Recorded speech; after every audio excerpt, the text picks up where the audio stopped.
What's going on, guys? We're talking Stephon Castle today, a guy who seemingly is going to be a top 10 pick. So Stephon Castle to me is a guy who so far he's been shooting, last time I checked, he was scoring just under 11 points a game, grabbing 4.5 rebounds, 3 assists, about a steal a game, just under a block, shooting like 45% from the field.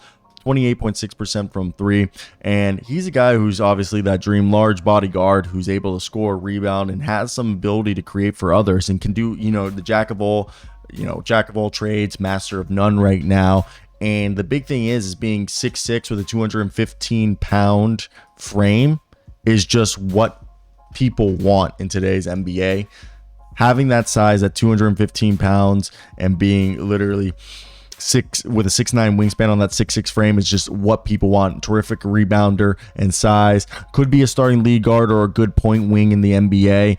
And obviously he hasn't shown the ability to be a true floor general right now, but he's shown that he's very coachable, has great hustle, doesn't take plays off, and he's a solid ball handler who never gets pickpocketed. He's able to make the right reads, pass the ball well. He just doesn't have that creativity or that zip on the pass that you really want from your primary facilitators, but he's able to create for others and himself, which makes you think at the very least he can be a secondary playmaker. One of the best things is at 6'6", 215, he gets downhill and doesn't shy away from that contact. He's trying to get to the rim. He'll also be able to score off the dribble in mid-range. He has, surprisingly, because of how thick he is, he does have some good quickness to use with that strength, and he's shown he has the high basketball IQ to know when the defense is about to collapse and when to kick it out. So for me, when I see him, I just think, okay, he legitimately has two-way threat ability.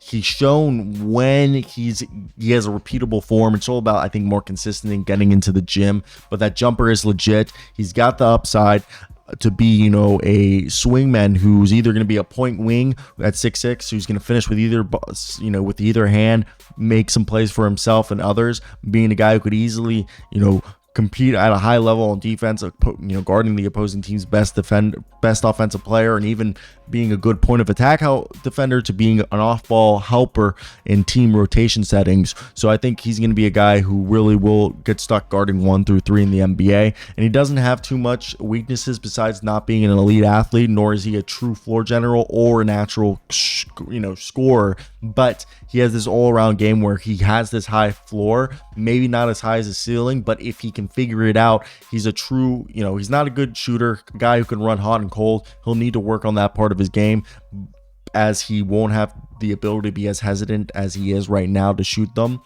in the NBA. And his true position's unknown. He can be a point guard at the next level, a secondary ball handler, or do everything wing. It's all about how he develops.